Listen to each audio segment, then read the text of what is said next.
seperti dalam hadis yang juga dikabarkan Rasulullah. Problem yang hadir di kehidupan masyarakat juga, dan secara khusus pada keluarga kita itu kan sebetulnya untuk mengkikis mungkin dosa-dosa yang dilakukan dalam keluarga itu. Ya, sehingga apapun yang ada, ya itu dihadapi dengan kita berpositive thinking, kita berhusnudzon kepada Allah Subhanahu Wa Taala. Kok ada musibah nih, kok ada masalah nih sama kita ini dalam keluarga kita. Coba kita cek apa dosa yang kita lakukan. Apa kemaksiatan yang kemudian kita lakukan. Ya kan gitu.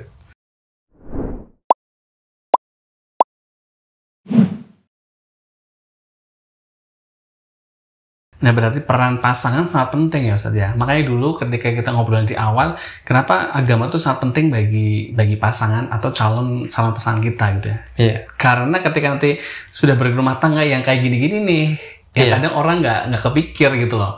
Ketika sudah berumah tangga ada masalah, terus pasangannya tidak paham agama, repot. Nggak ada support sistemnya, nggak ada yang mengingatkan, nggak ada yang ini kita baiknya gimana kayak gitu. Jadi malah jatuhnya malah saling salah menyalahkan. Gitu ya sebenarnya.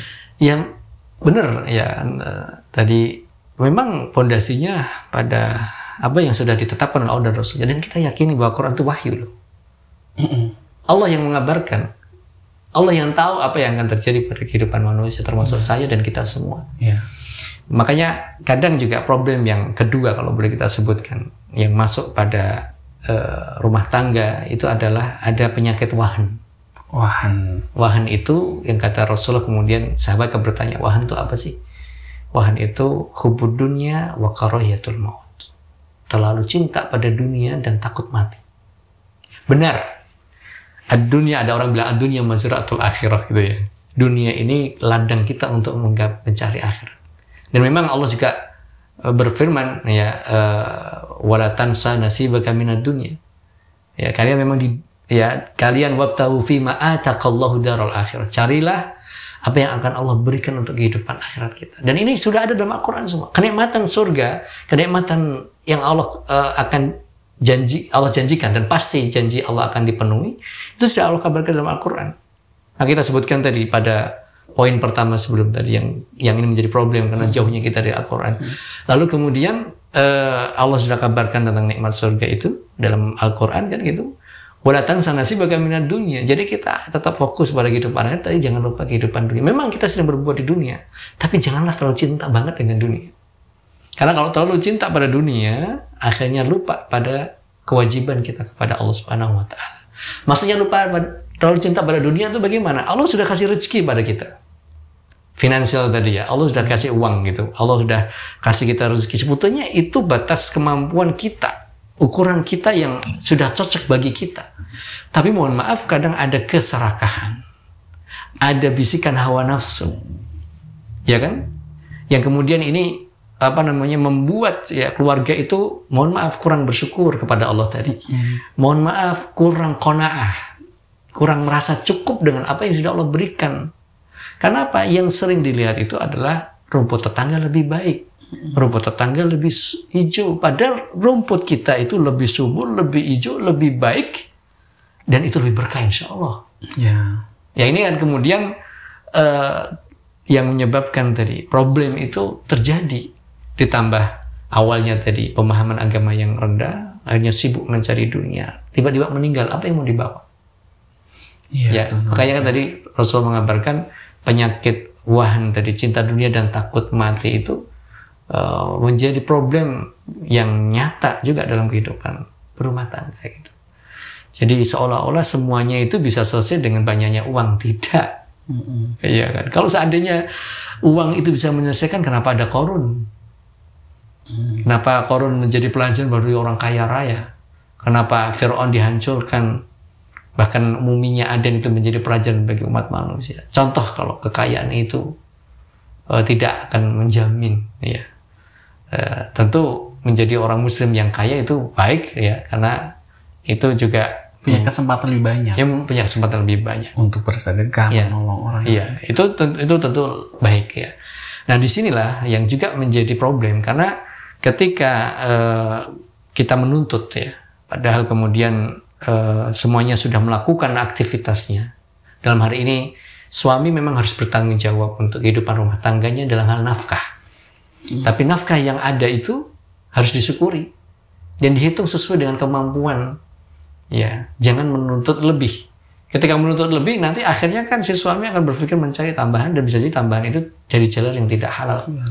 Bisa jadi juga akhirnya karena menuntut dan kemudian mencari tambahan, dia akhirnya melupakan kewajiban-kewajibannya pada Allah Subhanahu wa Ta'ala. Sholatnya terbengkalai.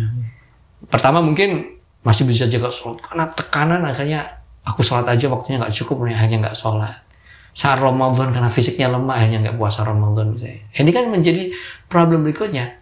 Dan ingat bahwa ma asaba min musibatin illa bima kasabat aydikum. Tidaklah ada problem, masalah dalam rumah tangga kita itu kecuali penyebabnya karena kita sendiri. Jadi tadi orang semakin jauh dari Allah Subhanahu wa Ta'ala, semakin berpaling dari kebenaran Islam, maka di situ musibah, problem, ujian akan semakin bertubi-tubi.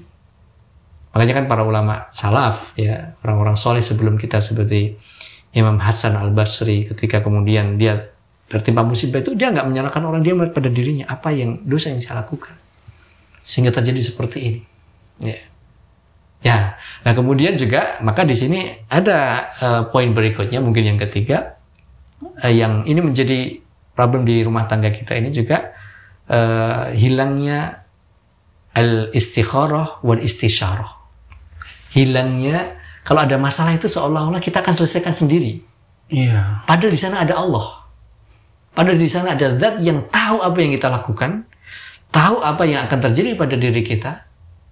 Maka kadang kita perlu bahasanya istikharah. Istikharah maksudnya kita perlu berdoa kepada Allah Subhanahu wa Ta'ala. Ya Allah, saya punya masalah seperti ini dalam keluarga saya.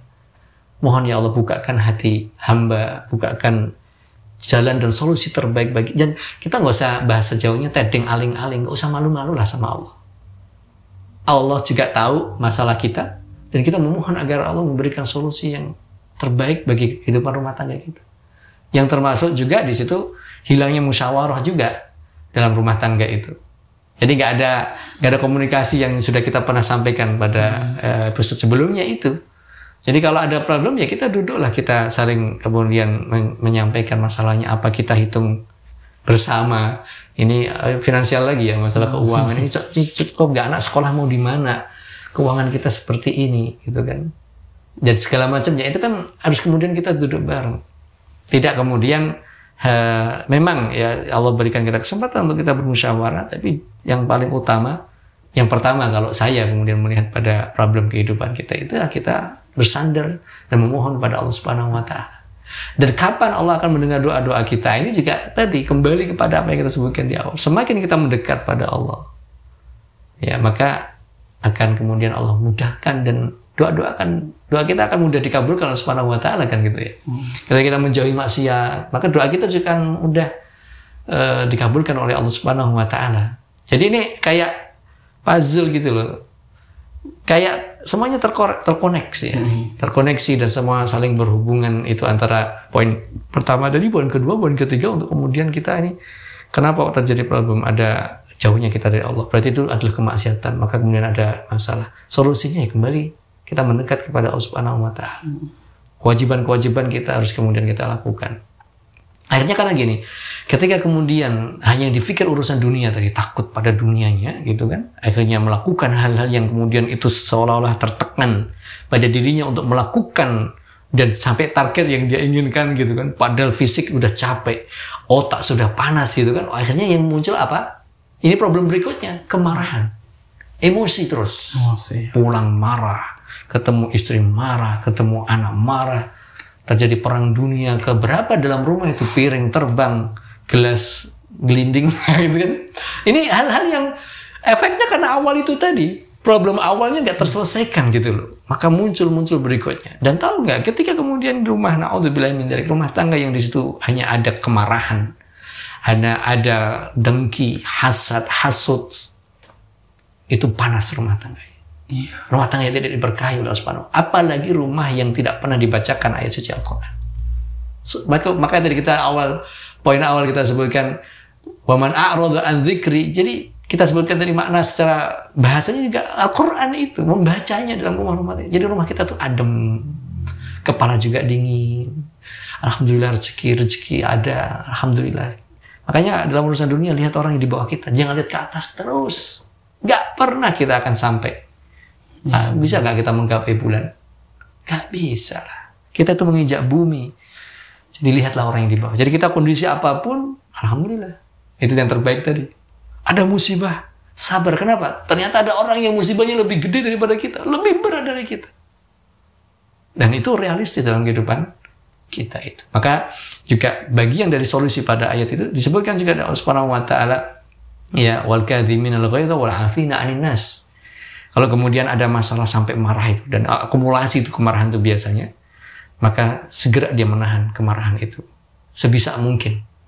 Ya, wal 'afina 'anil nas, dan mudah untuk saling memberikan maaf. Ya, kalau anak kita salah, kita sebagai orang tua, maaf ya nak, ayahmu salah. Kalau istri kita yang salah dan istri benar, maaf, ya suamimu ini manusia biasa dan mohon maaf. Begitu sebaliknya. Maka sebetulnya setiap problem, kemudian masalah yang ada pada kehidupan rumah tangga, bersamaan itu pula ada solusinya. Inna ma'al usri yusra. Jadi itu kemudian bisa terbangun dalam kehidupan rumah tangga kita. Insyaallah. Ya Ustaz, Masya Allah, memang dalam sebuah keluarga gitu ya, dalam sebuah keluarga pemahaman agama di dua sisi ya, baik yang laki-laki maupun perempuan sangat penting gitu ya. Sangat penting yaitu tadi untuk mengcounter kalau ada masalah-masalah selama kehidupan berlangsung gitu, berumah tangga gitu. Masya Allah. Ya Ustaz, jazakallah khair atas pembahasannya, penjelasannya, dan saya semakin paham, semakin mengerti what should I do gitu ya, ke depannya sebagaimana. Insya Allah. Terima kasih. Semoga jemaah Fast TV juga tercerahkan, tersolusikan apa yang harus dilakukan di rumah tangga ketika ada perkara ini, perkara itu. Tapi yang jelas, pemahaman agama sangat penting, maka baik laki-laki maupun perempuan, atau suami maupun istri, punya kewajiban untuk memahami agama, yaitu tadi, agar ketika ada masalah-masalah dalam rumah tangga bisa tersolusikan. Terima kasih, saya Ian Sustriono dan juga Ustaz Asri Nurholis pamit untuk edisi Ngaso pada sore hari ini. Insya Allah kita berjumpa lagi pekan depan. Insya Allah. Assalamualaikum warahmatullahi wabarakatuh.